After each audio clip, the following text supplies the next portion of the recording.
Halo teman-teman semuanya, berjumpa lagi dengan saya Adit di sini. Apa kabarnya teman-teman semua? Saya doakan semoga kita semua selalu dalam keadaan baik tanpa kekurangan suatu apapun ya teman-teman. Bagi yang baru pertama kali ke channel ini, saya ucapkan selamat datang dan terima kasih telah klik video ini. Bagi teman-teman yang belum klik tombol subscribe, yuk silakan diklik tombol subscribe-nya beserta tombol loncengnya juga ya, supaya tidak ketinggalan video-video terbaru dari channel ini dan saya pun akan semakin semangat untuk membuat konten terbaik bagi teman-teman semuanya. Thank you guys.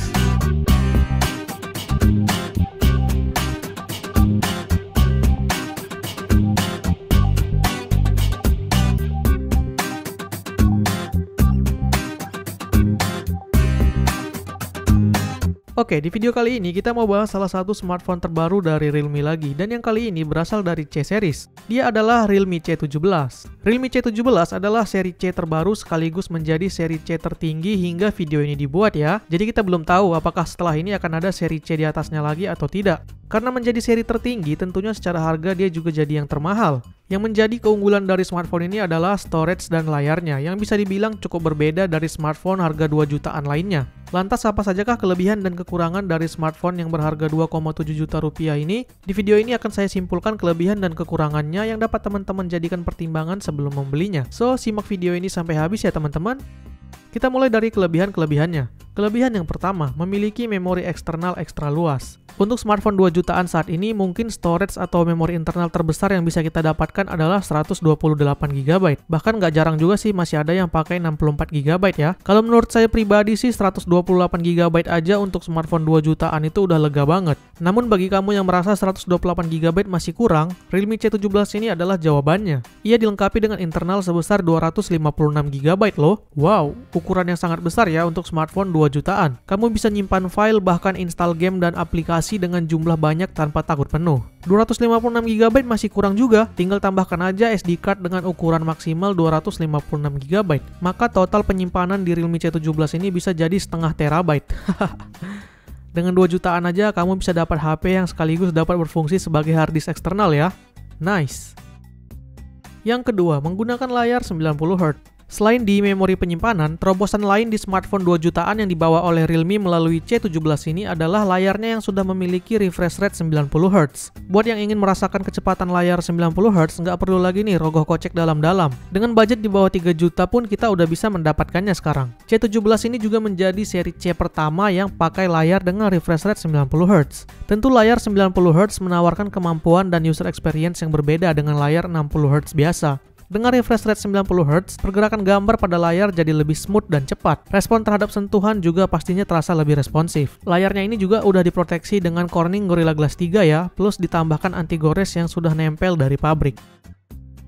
Yang ketiga, menggunakan baterai 5000 mAh dengan quick charging 18W. Untuk urusan daya, smartphone ini juga sudah cukup kekinian dan memenuhi standar sistem pengisian terbaru seperti kapasitas yang sudah cukup besar yaitu 5000 mAh, adapter dengan quick charging 18W, dan port pengisian sudah pakai USB Type-C. Untuk harga 2 jutaan, semua yang ditawarkan ini worth it lah ya. Baterai 5000 mAh pada smartphone ini juga cukup awet. Bisa digunakan untuk menelpon selama 35 jam, YouTube selama 18 jam, memutar musik selama 83 jam, dan bermain game selama 12 jam. Jadi 5000 mAh ini sudah cukup untuk menemani kebutuhan kita sehari-hari.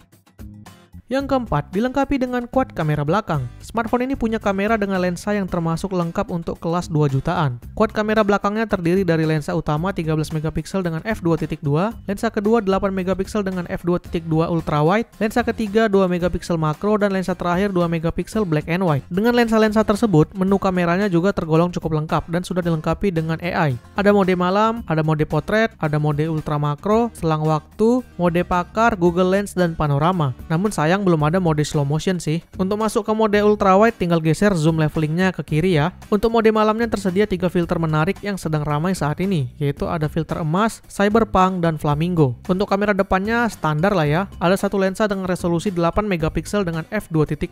Berikut adalah beberapa sampel hasil foto dari kamera smartphone ini.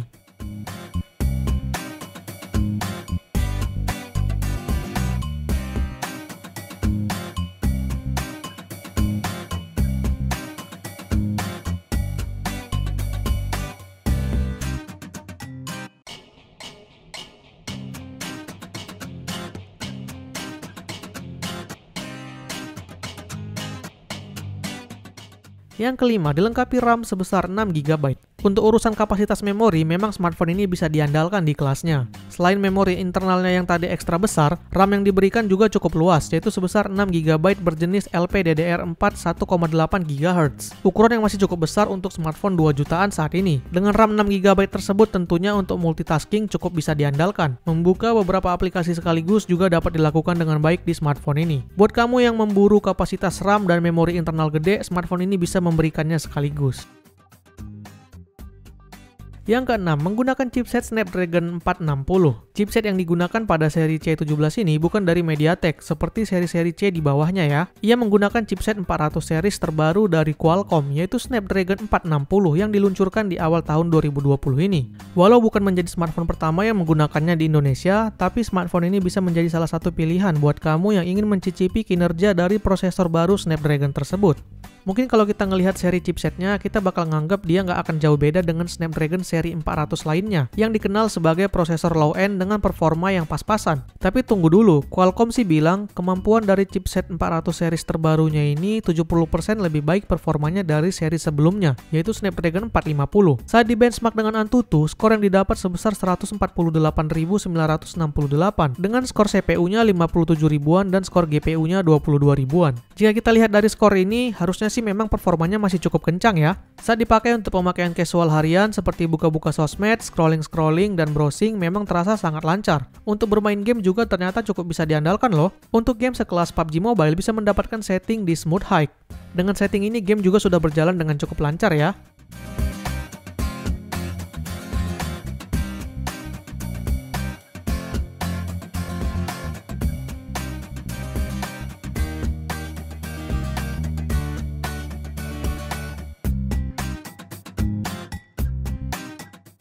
Game lain seperti Asphalt 9,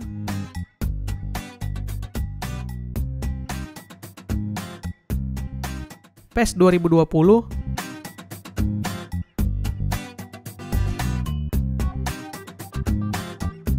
dan Call of Duty Mobile bisa dimainkan dengan cukup baik di smartphone ini. Jadi untuk performa sih masih cukup oke lah ya untuk smartphone 2 jutaan, walaupun bukan performa yang terbaik di kelas ini tentunya. Oke, itu tadi dia kelebihan-kelebihan yang dimiliki oleh smartphone ini. Selanjutnya kita akan ngebahas kekurangannya. Sebenarnya kalau dilihat dari harga jual yang ditawarkan, cukup sulit sih untuk menemukan kekurangan di smartphone ini. Tapi yang namanya kekurangan pasti tetap ada ya. Oke deh, kita lanjut aja bahas kekurangannya. Kekurangan yang pertama, resolusi layarnya masih HD+. Layar smartphone ini memang sudah memiliki refresh rate 90Hz, namun sayangnya resolusinya masih 720 x 1600 pixel, atau biasa disebut dengan HD+. Jadi belum Full HD+ ya. Karena diagonalnya juga yang cukup luas, yaitu 6,5 inch, akhirnya layar ini hanya bisa menghasilkan kerapatan pixel sebesar 270 ppi. Masih di bawah 300 ppi, yang berarti layar ini masih belum bisa dikatakan sangat tajam.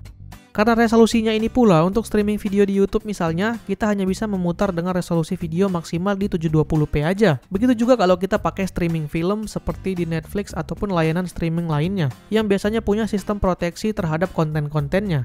Ia hanya bisa memutar film dengan kualitas standar karena layarnya yang masih HD+, dan hanya memiliki sertifikasi Widefine L3. Jadi buat yang nyari layar untuk streaming konten-konten Full HD, sayangnya layar smartphone ini belum support. Sepertinya hanya itu aja sih yang memang bisa diambil kekurangannya dari smartphone ini. Mengingat dari harga yang ditawarkan, sulit sekali untuk mencari kekurangannya. Karena beberapa aspek yang ditawarkan memang cukup spesial untuk kelasnya, seperti internalnya yang ekstra besar, RAM-nya yang lega, dan layarnya yang 90Hz. Untuk performa memang tidak bisa kita katakan dia yang terbaik, karena kamu masih bisa mendapatkan pilihan dengan performa yang jauh lebih baik lagi di kelas harga ini. Bahkan mungkin dengan harga di bawahnya juga kamu bisa dapatkan yang lebih baik. Namun tentunya dengan performa lebih baik, kamu tidak akan mendapatkan internal 256GB ataupun layar 90Hz. Jadi tinggal disesuaikan dengan kebutuhan aja. Kalau kamu butuh smartphone dengan memori yang ekstra besar, bisa buat nampung banyak file dan aplikasi tanpa khawatir penuh, pengen ngerasain kehalusan layar 90Hz, dan merasa cukup dengan performa menengah, maka Realme C17 ini adalah pilihan yang tepat. Tapi kalau kamu lebih nyari performa maksimal di kelas ini, menginginkan layar Full HD walaupun cuma 60Hz, dan cukup dengan internal 128GB atau bahkan 64GB aja, maka silahkan abaikan Realme C17 ini. Oke deh, sekian dulu video kita kali ini. Semoga video ini bermanfaat buat teman-teman. Kalau teman-teman mau nambahin kelebihan dan kekurangannya, silahkan tulis di kolom komentar ya. Silahkan tekan like jika suka, dislike jika tidak. Jangan lupa subscribe bagi yang belum. Terima kasih telah menonton dan sampai jumpa di video selanjutnya. Bye-bye.